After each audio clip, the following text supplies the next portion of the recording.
안녕하세요. 한국공론포럼 박태순입니다.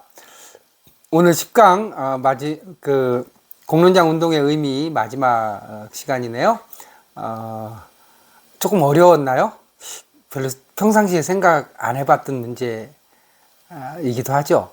그런데 이게 공론장을 왜 우리가 만들어 가야 되는지라고 하는 것을 정확하게 알 필요가 있습니다. 그래야지 공론장을 제대로 만들 수가 있거든요. 그래서 공론장이라고 하는 거는 그냥 어떤 문제를 단순하게 처리하기 위해서 만들거나 또는 어떤 문제를 처리하기 위한 단순한 도구가 아니라고 하는 점입니다. 공론장이야말로 우리한테 굉장히 많이 결핍되어 있는 시민 권력을 형성하는 공간이다라고 하는 것을 정확하게 인식할 필요가 있다. 이제 그런 측면이고요. 이것이 다음에 진행될 공론장 설계 50강의 어떤 기반이 되는 거라고 볼 수가 있죠. 왜냐하면 공론장을 왜 만들어야 되는지라고 하는 이해가 명확하지 않은 상태에서 공론장을 만들게 되면 그 공론장의 목적부터 흐트러지게 되거든요. 그래서 공론장을 개념과 의미, 그 다음에 또 필요성에 대해서 정확하게 인식하는 것이 대단히 중요하다.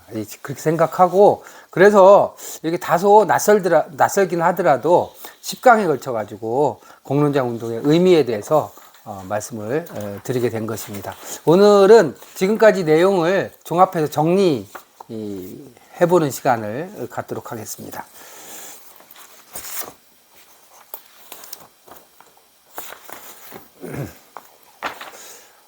자, 제가 왜 우리는 거듭된 혁명에도 불구하고 우리 삶은 나아지지 않는가, 또는 국가가 부강해짐에도 불구하고 우리 삶은 보다 더 행복해지지 않는가, 또 시민사회는 왜 그렇게 빨리 권력 내부로 포섭되는가, 또 시민들로부터 신뢰를 얻지 못하는가 라고 하는 문제 제기를 한 적이 있잖아요. 기억하시죠?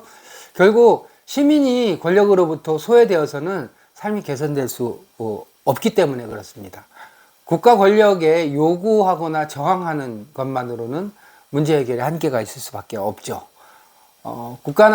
따라서 국가, 시장, 시민 간의 권력 균형과 상호 견제가 매우 중요합니다.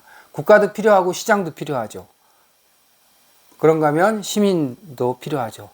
중요한 것은 이 3자 간의 상호 균형이 이루어질 때 한쪽이 한쪽을 지배하지 못하는, 수직적 권력에서 말씀드린 것처럼 지배와 종속이 존재하는 상황이 아니라 상호 존중하는 관계, 상호 주관적인 관계가 형성될 수 있기 때문에 그렇습니다. 우리는 스스로 성찰해 보건대 우리는 권력을 국가에 줄 줄만 알았지 권력을 챙길 줄 몰랐다라고 볼 수 있습니다. 시민 권력을 스스로 창출하기 위한 노력을 제대로 하지 못했다. 주권이란 스스로 권력을 생성하는 존재인 것이죠. 주권자라고 하는 것은 스스로 권력을 생성하는 사람들을 주권자라고 말할 수 있습니다. 헌법 1조 2항 모든 권력은 국민으로부터 나온다라고 할 때 국민이 스스로 권력을 생성하는 존재가 되어야 한다라는 의미인 것이죠. 그것은 선거 때만 하고 나머지 권력은 그냥 여기서 말하는 것처럼 국가에 그냥 아무런 조건 없이 그냥 두기만 하는 존재가 아니라 권력을 스스로 이렇게 담재하는 존재가 되어야 한다라고 하는 것입니다. 그래서 그런 의미에서 우리에게는 낯선 시민 권력을 형성해야 하는 것이죠. 낮자가 틀렸네요. 공론장은 삶의 영역에서 미시 권력을 생산하는 공간이다, 이렇게 정리할 수가 있고요. 공론장은 조직이나 이념 같은 체계가 아니라 과제 중심의 네트워크이다. 공론장에서 다뤄야 될 중요한 내용은 우리가 직면하고 있는 문제, 사안이어야만 하고, 그 다음에 공론장이라고 하는 것은 결국은 그 문제와 관심 있는 사람들이 함께 모여서 논의하는 일종의 네트워크 공간이다, 이렇게 말씀을 드릴 수가 있습니다. 공론장과 네트워크와 관련해 가지고는 나중에 기회가 있으면 더 상세하게 말씀을 드리도록 하겠습니다. 그림으로 지금까지 논의를 정리를 해보겠습니다. 국가에 의한 시민의 지배가 이루어지는 체제라고 표현을 할 수가 있겠죠. 국가 권력이 있고요. 여기 시민들이 있습니다. 기존에는 국가 권력 그리고 여기에 이제 시민들의 이해와 요구를 반영한다라고 하는 공식적인 기구인 대의제와 비공식적인 기구인 시민단체가 있죠. 그리고 국가 권력 내부에는 행정이 있겠죠. 그래서 기존에는 국가 권력이 행정 권력이 전일적으로 그 국민들한테 영향을 미친다 이렇게 얘기했잖아요. 우리 국민들은 사실은 행정 권력에 의해서 모두가 한 사람 한 사람이 코드화된 사람들이거든요. 그래서 모든 국가 권력 작용이 지시와 통제가 시민 개개별로 이루어지고 있는 것이죠. 그런가 하면 이제 시민들이 불만이 있는 경우에는 요구 같은 민원 같은 걸 통해 가지고 대의제나 시민단체에 요청하거나 국가에 직접 요청을 하게 되죠. 그래서 국가는 권력 작용을, 시민은 요구와 민원을 통해서 권력에 요청을 하는 상황입니다. 그렇지만 어쨌든 전체적으로 보면 국가 권력과 시민 간의 관계는 상당히 일방적인 관계, 권력 관계라고 볼 수가 있죠. 전형적인 수직적인 권력 관계다라고 볼 수가 있습니다.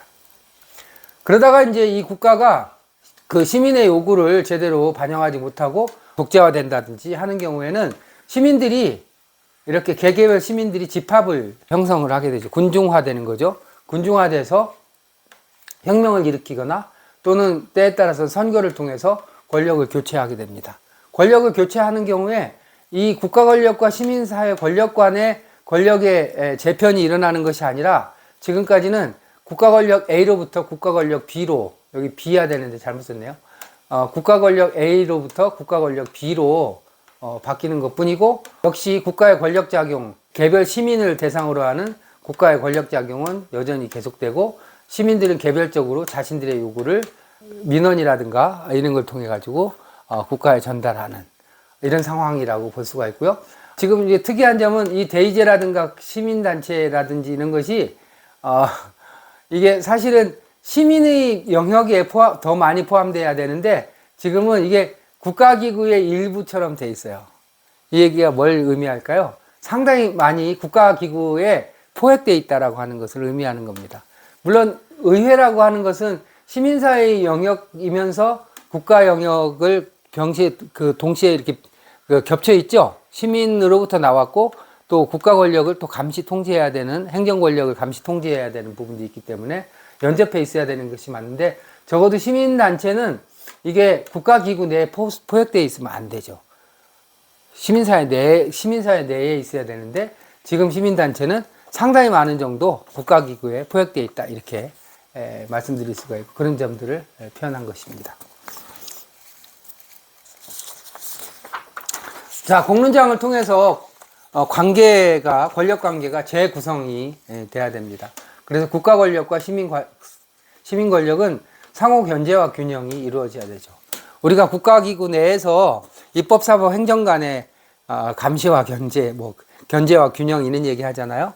근데 그거보다도 훨씬 더 원천적인 것이 국가 권력과 시민 권력 간의 견제와 균형입니다. 이 국가 권력은 그러면 어떻게 시민들로부터 견제를 받게 될까요? 그것은 개개별 요구에 의해서는 안 되죠.